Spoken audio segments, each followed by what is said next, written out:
Sound produced by vowel A.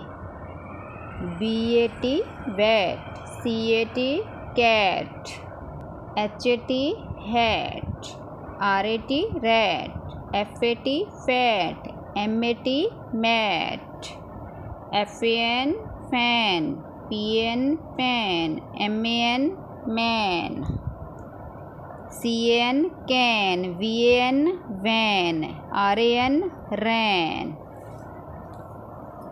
अगे CAP cap, MAP map, TAP tap, DAD dad, MAD mad, LAD lad, BAG bag, RAG rag, TAG tag. इस तो बाद सारे बच्चे एक sound ना बोलणगे।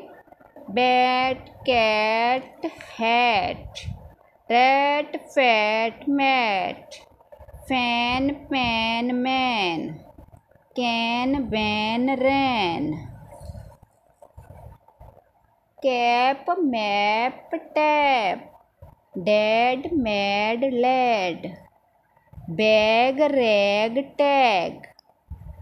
सारे बच्चे बार बार रिपीट करनगे। इस तरह रिपीट करन दे नाल उन्हां दी वोवल ए दी साउंड जिहड़ी है वो पक्की हो जाएगी। वो बोलण दे विच कोई भी मिस्टेक नहीं करनगे। ओके।